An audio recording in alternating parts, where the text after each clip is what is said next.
அதுலேருந்து கம்மாய்க்கு தண்ணி வந்து கம்மாயிலேருந்து மடையில் தண்ணி வயலுக்கு போகுது பாருங்கள்.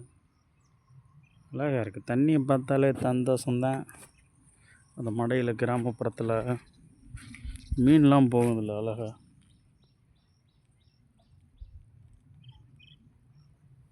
மீன்லாம் சில நேரம் நிறைய பானைப்பொரிலாம் போடுவாங்க. மலையிலேருந்து கம்மாயை பார்ப்போம்.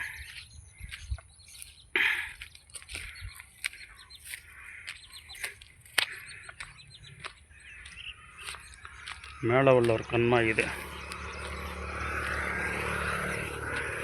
எவ்வளோ கொக்கு கிடக்கு பாருங்கள்.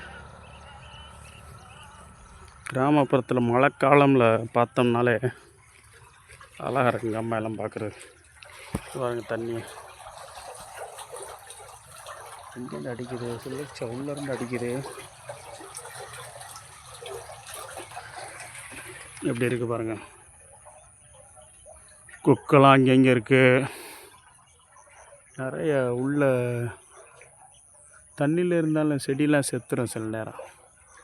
சில மரங்கள்லாம் பட்டு போயிருக்கு பாருங்கள்.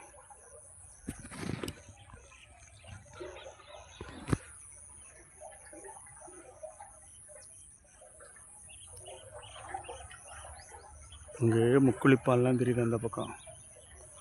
சுற்றி பாருங்கள் பறவைலாம் அப்படியே பறக்குது பாருங்க. கம்மை தண்ணி ஒட்டுனாப்புல அவ்வளோ சந்தோஷமாக இருக்குது அதுகளுக்கு. தண்ணி ஒட்டுனாப்புல பறக்குது. எதுக்காக பறக்குது தெரியலையே. கிராமப்புறத்தில் மழைக்காலங்கள் அப்படி பார்க்கலாம். மீனை பிடிக்குதா, மேலே வறந்து வர்ற மீன் தான் டச் பண்ணிட்டே போகுது பாருங்கள்.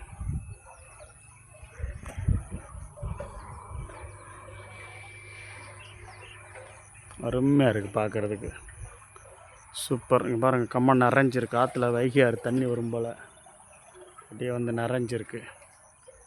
நிறைஞ்சிருந்து விவசாயத்துக்கு தண்ணி கம்மாயிலேருந்து அப்படி போகுது. அப்படியே காமிக்கிறேன் பாருங்கள். மடை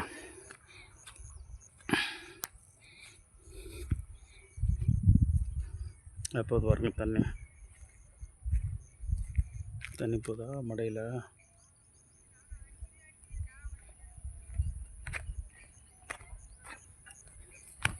சூப்பராக போகுது பாருங்கள். தண்ணி நிறைய வந்த விவசாயம் பண்ணுறதுக்கு விவசாயிகளுக்கு சந்தோஷமாக இருக்கும். அழகாக இருக்குது. இதே மிதுக்கத்தல் செடி.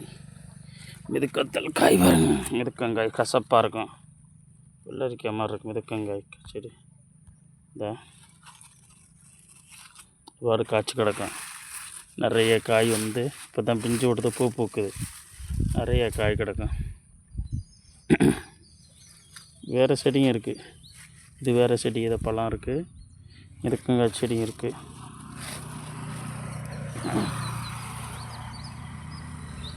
ஓகே, தேங்க்ஸ் ஃபார் வாட்சிங் மை சேனல் சந்திரன். தேங்க்ஸ்.